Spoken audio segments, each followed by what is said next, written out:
You're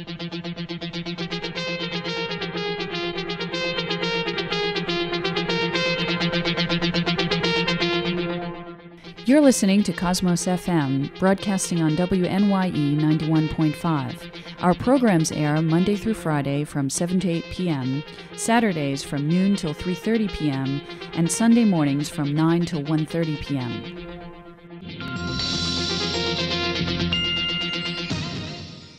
And now, Matters of Conscience, hosted by the Very Reverend Eugene Pappas, educator, ecumenist, and activist in international social issues. Matters of Conscience is intended to cause our listening audience to consider and resolve issues of personal and collective faith and ethics facing the people and the nation.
Hello, New York. Hello, world. This is Father Eugene Pappas with one of your favorite programs here at Cosmos FM.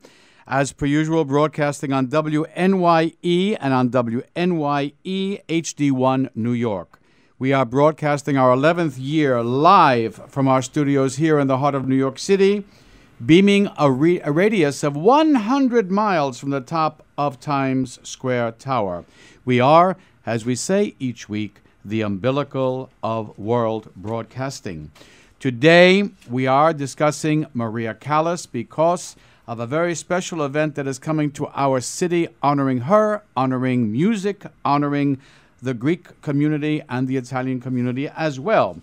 I have two wonderful guests with me today. I would like to introduce them immediately to you to tell you about this special event. First and foremost, I would like to welcome the Greek Consul of New York, Evangelos Kyriakopoulos. Welcome to our station and to our program. Thank you very much, Very Reverend Father. It's a pleasure to be here. Is this your first time at Cosmos? I believe it's the second. Second time, but the first time with Cosmos and Matters of Conscience. Exactly. Well, you're welcome, and we hope that you'll come again.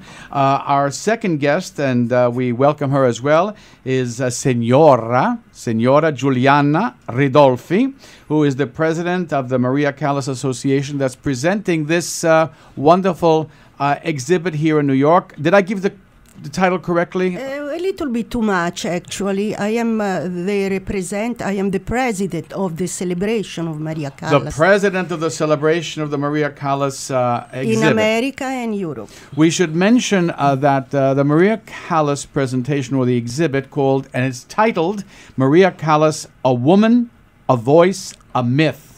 And this is a rare exhibit of the great opera singer's costumes, jewelries, memorabilia, her writings. This will be presented at the Italian Cultural Institute of New York, the Italian Cultural Institute of New York. That's at 686 Park Avenue from March 2nd through March 30th. That's a 4-week debut right here in the city. It has already been presented in other cities throughout the world, certainly, but also here in America, in Los Angeles, and in San Francisco. So this is the New York premiere. And we do hope that you'll take notice. Once again, March 2nd to March 30th at the Italian Cultural Institute of New York, 686 Park Avenue. This is a joint venture of the Greek Consulate of New York City and, of course, the Italian Cultural Institute of New York. So this is a beautiful harmony of two great cultures, the Greek and the Italian culture. And as we said earlier, Giuliana, una fazza, una razza. See? Sì. Es vero, no? Yes. So let's get into the whole question, if you will, Giuliana, of why is this so important to the American public and certainly to music lovers and to Greeks and Italians likewise? Well, even if you can say that Maria Callas is also American because she was born here the 2nd of December in New York City. She's Greek, of course, because, her blood is Greek. She's also Italian because not only because she married Meneghini, an Italian industrialist who really helped her in her career, but she's really something, a celebration. She represents the best of music, and in fact Maria Callas was one of the greatest soprano of the 20th century. She revitalized opera and increased its appeal because of her dramatic skills. And so I like to see her again coming triumphant in New York because she deserves it. We call her an icon in the opera world. She's an icon of classical music. We mentioned earlier that she was born December 2nd, 1923, and she was born right here in New York City. Yes. And lived in Long Island. Her father and mother, George and Evangelia Kalogeropoulos. That is their real Greek name, Kalogeropoulos. He was a pharmacist, by the way. And as such, they lived in Manhattan, in the Greek quarter of Manhattan, where he had a pharmacy. And it was he who changed the name from Kalogeropoulos to Callas, simply, I suppose, for business reasons, to make it shorter and easier for the American public. But let's talk a little bit more about her background. Maria Anna Sofia Cecilia Kalogeropoulou. Wow, what a name. Known as La Divina Maria Callas.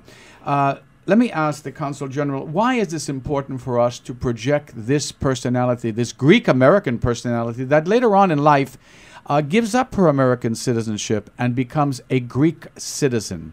Why is that important to us as Greek-Americans? Well, it's not only important for Greek Americans, it's also important for everyone, especially for young people, to see how a person who had a natural gift, a gift from God, had the opportunity to make full use of this gift by hard work.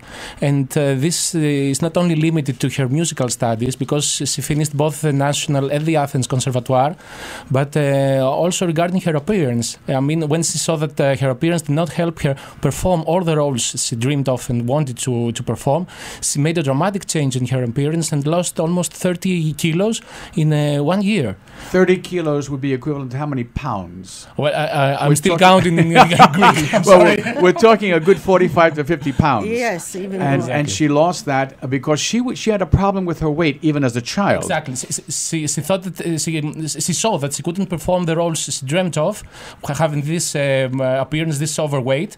So she managed to lose all this weight in just a year, I believe, in order to fulfill her dream. And I believe this is very important for young people to see, not only Greek Americans, but to see that we can not only depend on what we are given by God, but we have to work every day and improve ourselves. This is a very important message. Of course, for Greek Americans, this exhibition is also important because we live in, let's say, difficult period, and we need to find reasons to make us proud and see that it is through hard work that we can achieve things and, let's say, win and conquer the whole world. Yes. The title of the exhibit is Maria Callas, a woman, a voice, a myth. That's the title. But I would add to that an icon, a legend, a fantasy.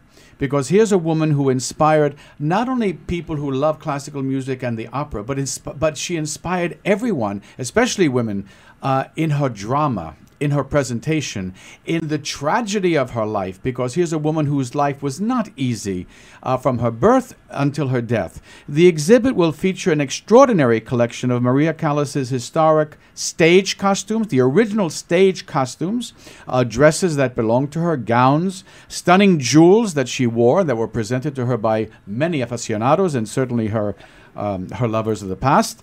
Rare documents, books, letters, passionately gathered over the years by Bruno Tossi. Now, Giulietta, I'm going to ask you to tell us about Bruno Tossi just after we hear one more track. I'd like to hear this track from Aida. This is Maria Callas's Aida by Verdi.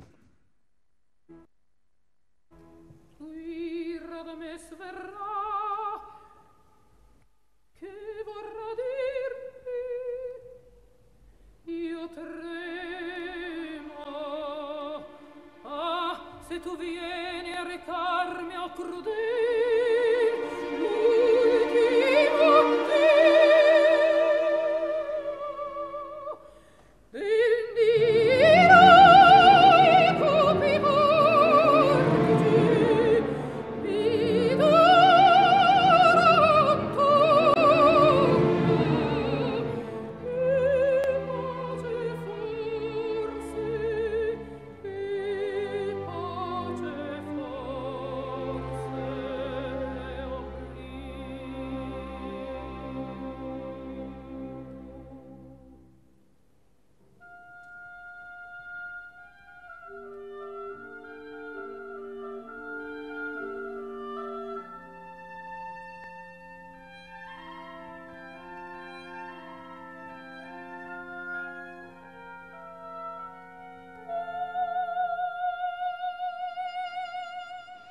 Maria Callas, Aida by Verdi.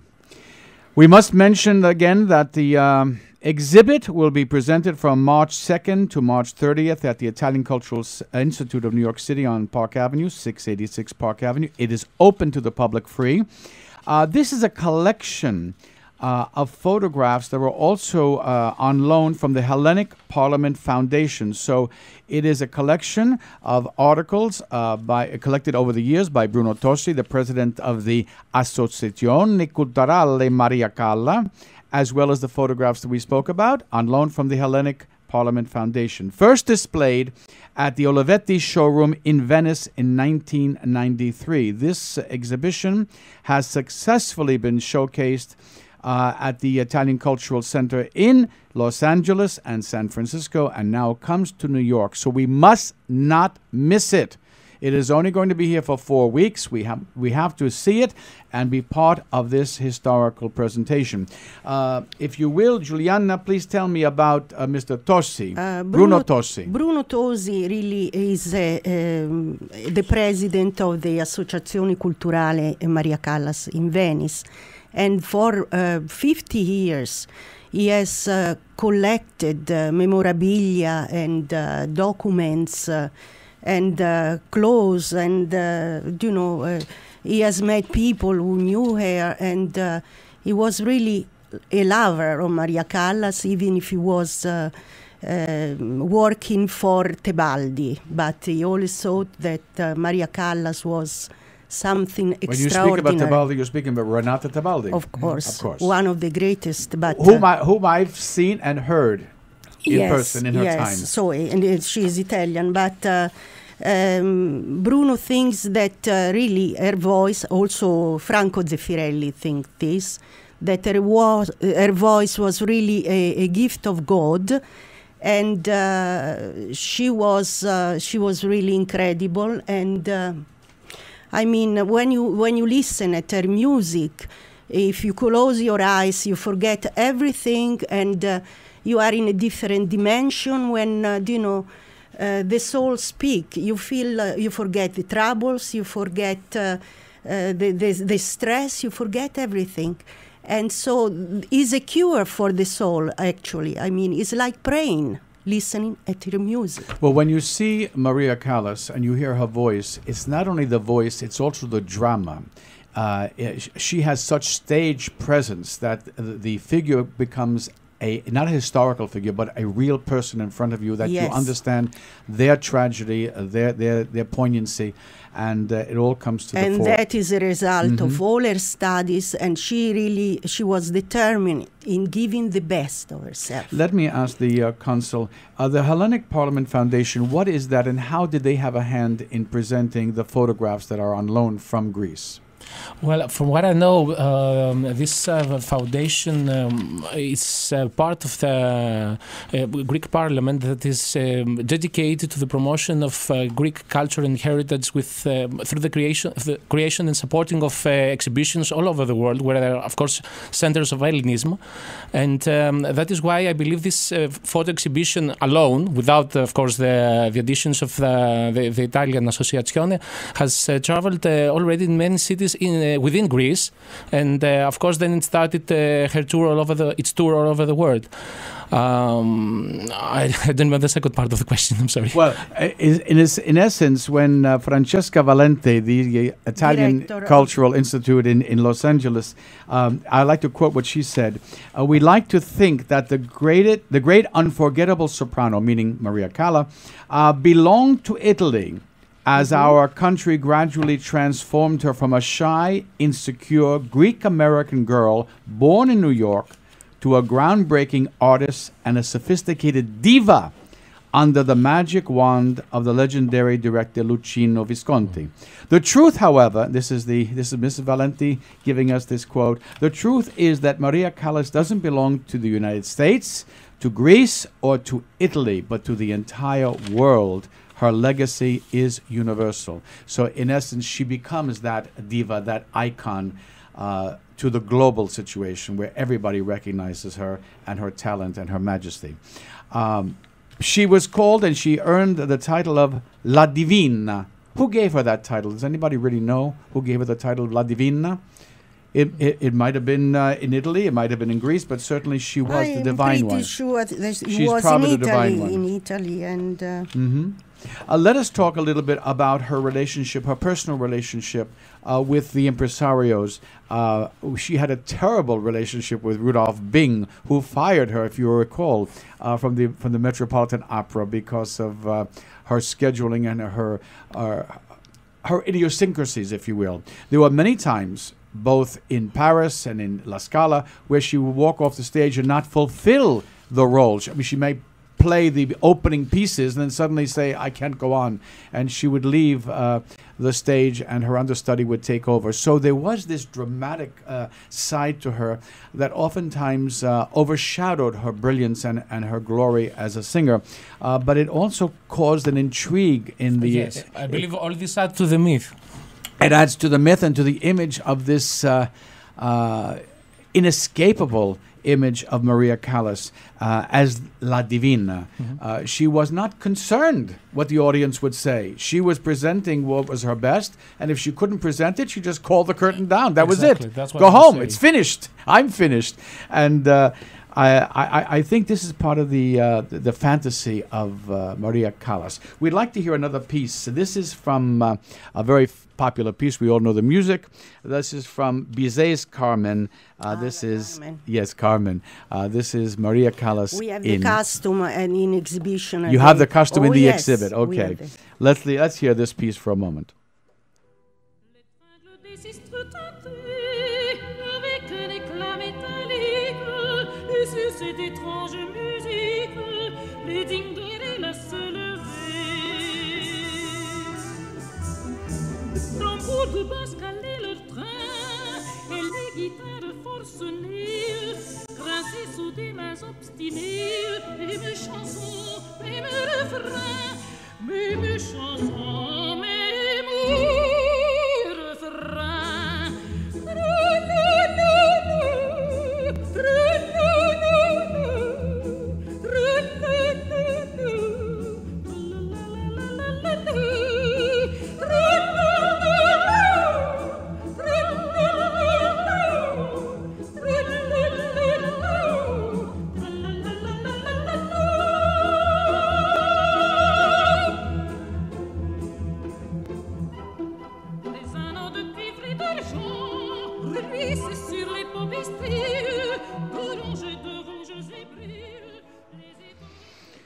Maria Callas singing Carmen, Bizet's Carmen. We're all familiar with that kind of music, and that particular piece brings us many fond memories. Let's talk about her marriages and her love in life. She obviously was involved with a couple of men in her time. She married. Juliana, would you tell us about that portion of her life? Okay, the portion of her life, of course, she married Meneghini, that was an industrialist, Italian industrialist, and on her way, I believe she loved him on her property. Would he have been the Berlusconi of his years? No. Except the parties, I hope. No, he was from a very good well, so family. was Berlusconi, I'm sure. No, but I mean... but look what's happening on the front page in Italy and here in America. Well, but... Viva la Repubblica Italiana. Viva l'amore. Viva amore, sì, okay. prego. But she really loved this man, and she saw in him a kind of father figure, and she felt protected because when she went to Italy, let's face it, she was not the best of beauty, and so I think he really helped giving her confidence. But she was yearning for a father figure because she was separated from her father when her Yes, mother the mother tried to push her away from her father. Well, took her to Greece, so the Yes. father stayed here and took her to Greece with the sister. Well, regarding the issue of confidence, I believe we should also mention the chapter of her relations with her mother, because I believe Maria blamed her for many things, as for example that she didn't enjoy her childhood. She had her working hard on her voice and her studies, and of course she also felt neglected because she believed that her mother had a preference for her older sister, who was obviously prettier than her. Yeah. So the mother was the instrument motivating her to study more Yes. and to achieve perfection. She was Exactly. a very determined and strong backstage- woman. a backstage the mother. lack of confidence. And I read something that Yeah, during the exactly. war in Greece, Maria, she was working for the British consulate, and it was very dangerous because the war was going on. But she still didn't take any public, transportation to save money because she had to go home to bring her mother. So she was always supporting her mother in a certain way. And when I spoke with Franco Zeffirelli, that, I know very well, and he considered himself a very dear friend of Callas, he told me that the mother always took advantage of her. And she understood that.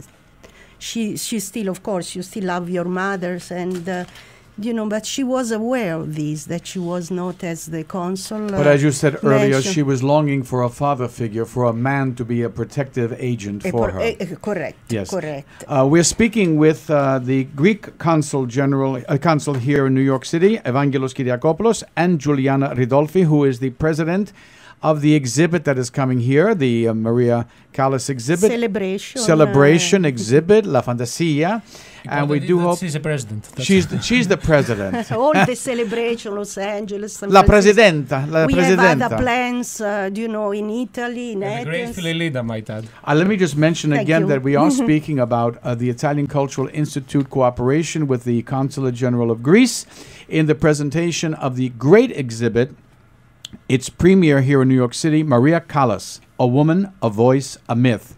This is a rare exhibit that will be presented at the Italian Cultural Institute of New York City at 686 Park Avenue. Write it down now. Are you looking for a pencil? I know that. 686 Park Avenue, the Italian Cultural Institute of New York, from March 2nd to March 30th. It is open to the public, free. And when we hear free, we get excited because we know we don't have to pay for it, but it's worth its salt, believe me.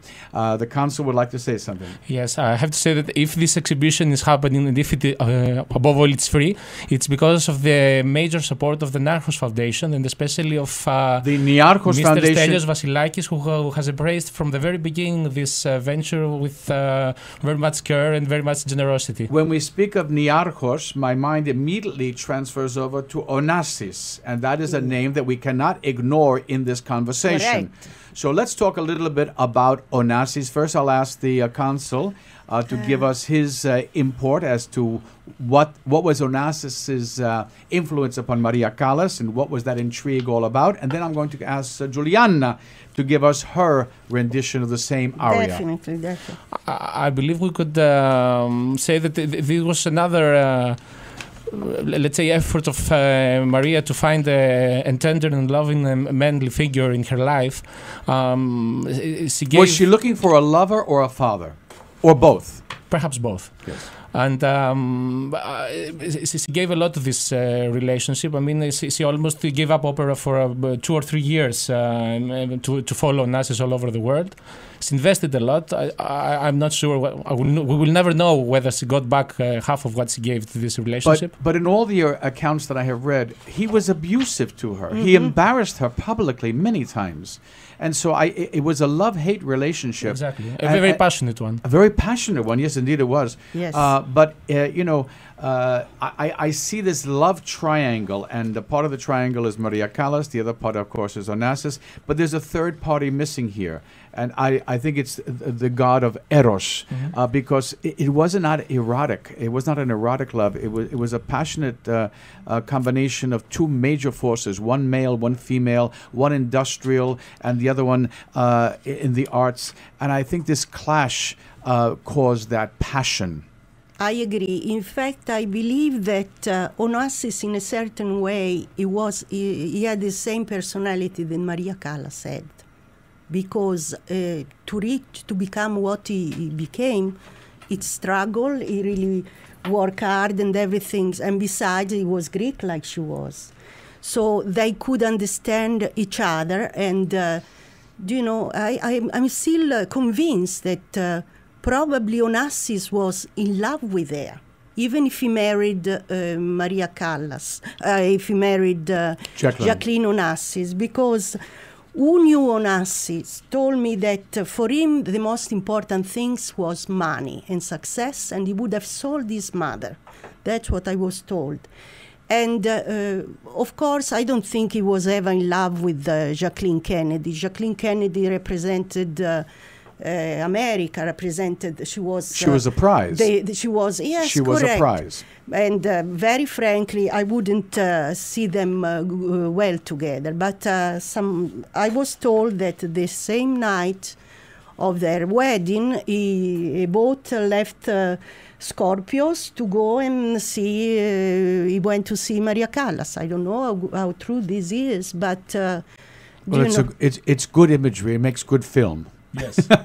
No. But I believe. But it could be true. I mean, who knows? Yes. We're going to take another little break here because I really want to give as much exposure to her voice to the listening audience as possible. We're going to come back with the intrigue of Maria Callas as an icon and Marilyn Monroe as an icon during the same period. Two tragic lives that ended tragically as well. Two suffering agents for the arts. But let's listen to Maria Callas singing Puccini's Un bel dì, One Beautiful Day, from Madame Butterfly.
Maria Callas singing Un bel dì from Madame Butterfly, Puccini's Madame Butterfly. listen to the range of that voice. That's what brought the houses down. The range of her singing, the power of her singing. And during the exhibition, there is going to be music as well. And there would have to be. How could you have just pictures without music? Absolutely. But also some original documentary about beautiful. Well, I will be there. We are speaking today with Giuliana Ridolfi, who is the president of the exhibit that is coming here to New York City, the Maria Callas exhibit that is titled Maria Callas, A Woman, a Voice, a Myth. And our other guest, and we're very proud to have him with us, first time on Matters of Conscience, hopefully not the last time, the Greek consul Evangelos Kyriakopoulos. Welcome to both of you once again. Thank you once again. And we mentioned earlier, for those who are tuning in late, that the Italian Cultural Institute will present this exhibit on March 2nd through March 30th. That's 4 full weeks, open to the public, free, at 686 Park Avenue. That's between East 68th Street and East 69th Street. So please mark your calendars and be with us for this wonderful presentation. It is coming to us with a major support from the Stavros Niarchos Foundation. Let's talk a little bit about the two icons I previously mentioned. Marilyn Monroe, who was certainly well up there on the silver screen during the very same years that Maria Callas was making her debuts in many cases, and certainly her singing performances at La Scala, at La Bellas Artes in Mexico, throughout the world. Two major forces of iconic female tragedy. Giuliana. Yes, even if their personality is not the same, because Maria Callas definitely, she had a very strong personality, and Marilyn Monroe was, was kind of weak, and she was afraid, and their life was very similar for circumstances. In fact, they had said, relationship, that they had beautiful relationship, but they ended up very, very sadly, and apparently they died because lonely, and they didn't believe anymore, that they didn't really like to live anymore. But they had an underlying melancholia. They had, correct. And unfortunately, I think in both cases, and I'm not being a psychologist here or a psychiatrist, but certainly both of them had a very low esteem of their own image as to who they were and what they could produce.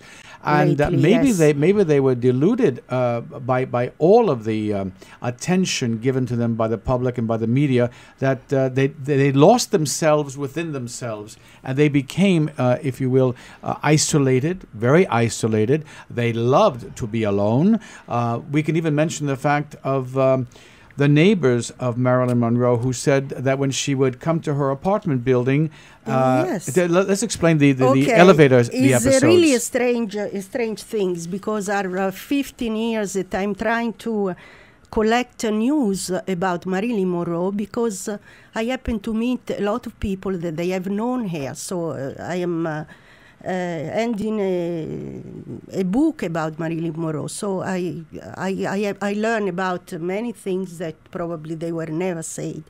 So one evening I went to dinner with the cook of Marilyn Monroe that I happen to know, and she told me a lot of things, in this restaurant in Sutton Place, near where Marilyn Monroe used to live. And we found a neighbor. And so I tried to immediately approach there and ask her, a lot of questions. And all the things that, they tell me is that she was a very good person, but she was kind of shy. In fact, as was Maria Callas, a very good person, but also shy. Do you think she was shy? Oh, she didn't definitely. give me that impression. Absolutely, she was shy. Oh, yeah. Oh, yeah. Well, so she would explode on the stage, but I think she would retire into the Probably shadows. Cover up. Yes, I agree with you. That she was a very shy person, and I think that was an inducement from her mother, who put all the attention on the prettier sister, the older sister, and so she felt hence the insecure. eating problems that Right. Maria had, and she was very overweight even in her youth. Yes. Let's get to Marilyn So and the Marilyn, elevator. so this lady told me that she met many times in an elevator, and when she was going down, she was very serious. She was thinking, and she was worried in a certain sense when the elevator door would open and all the crowd would be there looking for her. So a second before the elevator was opening, she put a different appearance and she started smiling like she was very sure Because of the herself. cameras were rolling. Yes. So the cameras were rolling. yes. As it was with Maria Callas, she could be very reclusive in her stage room, but as soon as she got on stage and the curtain went up, there was transformed, there was a manifestation, there was a transfiguration of another person. But essentially, these were women who were tormented in their inner soul. Yes. Then we have the imagery of Joe DiMaggio, who marries Marilyn Monroe. Yes. And I think it's comparable, if you will, to the Onassis image here of wanting to have the trophy. She was the trophy for America on the silver screen, as Maria Callas was the trophy in the international stage. Yes, but I don't think it was really the trophy for DiMaggio. More, DiMaggio was a trophy for her in that moment. Instead, I would say it was a trophy for Arthur Miller, because Joe DiMaggio was, was very important in the sport field, but You're alluding that he really loved her. yes, he really loved her. Instead, in fact, his lawyer told me that in San Francisco, in his house, he had a kind of little altar with all her photographs and flowers. So, like he was venerating her, yes. like A she shrine. was, yes, A like shrine. she was really a goddess, and she was a goddess of, in those days. We're going to hear another piece because we're having fun here today discussing Marilyn Monroe and Maria Callas.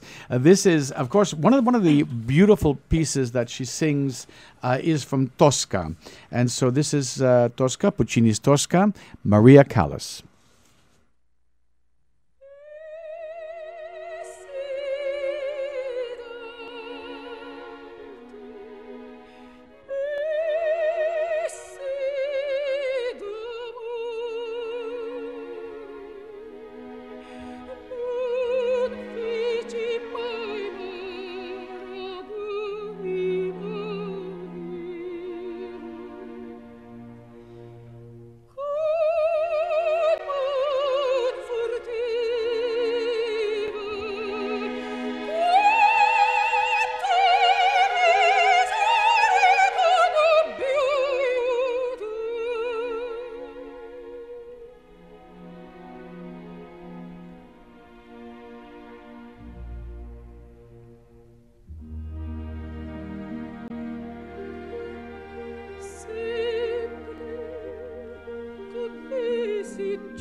We're back again. This is Father Eugene Pappas with Matters of Conscience, discussing today and revealing to you an epiphany, the exhibit of Maria Callas, a woman, a voice, a myth, coming to New York City. You have to see the exhibit. It will be at the Italian Cultural Institute of New York, 686 Park Avenue. That's between 68th Street and 69th Street on the east side, of course. And it is being brought to us by the Italian Cultural Institute of New York, which is a department, if you will, of the Ministry of Foreign Affairs of Italy, and the Italian and the Greek Consul General of New York here in New York City. It is being brought to us by the support of the Stavros Niarchos Foundation. And we are very pleased today to be speaking with Juliana Ridolfi and with Evangelos Kyriakopoulos, the Greek consul. So let's get back to this idea of the imagery, the icons of Marilyn Monroe and Maria Callas. Where do they meet? Actually, many people don't know this because in Madison Square Garden, the birthday of President Kennedy in 1962, Maria Callas and Marilyn Monroe were at the Madison Square Garden, and Maria Callas sang and dedicated to the president an aria by Carmen. And but many people never spoke about this. They only spoke about happy birthday, to you of Marilyn Monroe with that strange dress that was sewn on, she was sewn on top. She was wearing the fabric while they sewed it on her. No, the seamstress told me that she had to run to the elevator 3 times because it was popping. so tight that it kept popping. But, that is the famous But dress. Marilyn Monroe and Maria Callas, they were in that occasion, and there are photographs, and actually they acted like the best of friends, but one and another was looking to the other because it was competition.